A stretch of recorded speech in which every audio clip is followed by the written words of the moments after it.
So I thought I'd make a short vid on an updated maxed Hellhound hard clue farming guide-ish sort of thing. So I've seen all of the Hellhound farming guides of the past, but they had different gear and very few of them were updated. So I just wanted to go over the gear real fast and wanted to show you this guy right here before that. So this guy right here, he is doing a super sweaty method where he stands here and then this old Ek coil aggroes another Hellhound or something like that. Maybe it's a super AFK method, I have no idea. But basically this is one method. There's another one with Gricko and with a combat dummy, but these methods are less AFK, and if you want those methods I would go to Clue Chaser's Discord and ask about them. For the non-sweaty super AFK method, this is the gear that I'm using. I use a helm that doesn't degrade. Cinderbanes give great poison damage, and then the rest of this is stat boosting. The subjugation and gown and garb are low level but still power armor, and they have a lower charge drain rate, so you're not using up as much divine charge. If you don't care about divine charge, then you can obviously upgrade that to anima core or Virtus or whatever, you know. So in my inventory, actually go back, the perks on this thing, I have biting 3, crackling and relentless 5, and then for my gown I have Demon Slayer. No, I have Demon Slayer and biting 2. So let's see, what is that perk? Impatient 3. Oh yeah, generates extra adrenaline. So there's Impatient 3.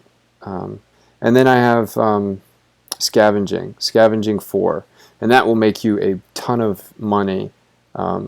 You don't check it for a while, and then you come back and you can make a bunch of augmenters. Everybody knows about scavenging. The rest of these items are all stat boosting. You're not going to activate a god book. And I have the tier 4 luck relic on, so I swap my ring out. But obviously you would want to use a luck of the dwarves if you aren't using the tier 4 luck relic. In my inventory I carry XP capacitors for a little bit more AFK money. Basically all of these are level 20 and this is about to be.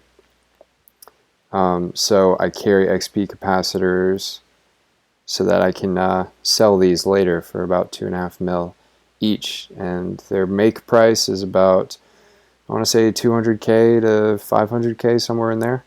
I bring a stack of air runes, my old Ek coil, spring cleaner for the rune salvage that can pile up, a Vecna skull because it seems like a waste to bring overloads. Of course, if you went for 200 herblore and you have a buttload of overloads, then by all means bring those. A dungeoneering cape to get here, my carrier to pick up the clues, bunch of cannonballs.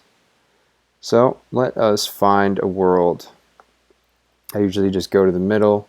I am US East, so that's the fastest world for me. I don't even try to go on the other worlds, and you'll just hop. I hope that I selected the one below.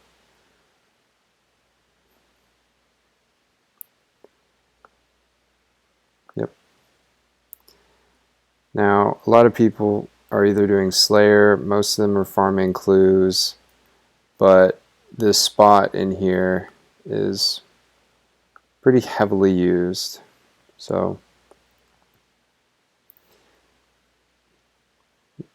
well, it's the middle of the day, so it'll take longer, I guess. But usually I can get it within 5 or 6 hops. There we go. So we found an empty world. And what we do, make sure you have auto retaliate on. Oh, for some reason I don't have a spell selected. What you're going to do is you're going to line up this pillar here with this rock. So is this a spot? Nope, one to the right. And that's it. Once you get here, drop your old deck coil, activate it, soul split, and your power prayer. I like to throw on dark magic, your Vecna skull. So now you're just optimized. For me personally, I have legendary pet, so I throw him in here, and that makes it a little bit more AFK. You feel like you could do something for 5 minutes without having to look at your screen because your legendary pet will pick it up, even though because you will log out after 5 minutes, but the drops will disappear after, I think it's 2 minutes. So it's possible for you to get a drop and it disappear if you're super AFK. So I just like to keep the legendary pet there for that. And that's it. I will sit here. It takes about an hour and a half to 2 hours, depending on your RNG. Could be shorter. But that is pretty standard. This is the most optimized setup. I do remember, I forgot to touch on the perks for augmented Inquisitor's Staff. The Inquisitor's Staff is the best in slot, but it is very expensive. The next best is the Camel Staff, but it is a higher level and will drain more charge. Marginally more, not a whole lot. I have Chroming 4, and can I check it while in combat? No.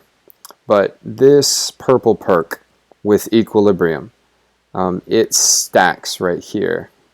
Ruthless, that's what it's called. It stacks, and this is super beneficial because it gives you 1.5 damage boost per stack, and then this can go up to 5. So you get 7.5% damage boost. So this setup right here is virtually optimized. The only improvements I could make is increasing my biting from a 2 to a 4, but that's not going to do a whole lot, really.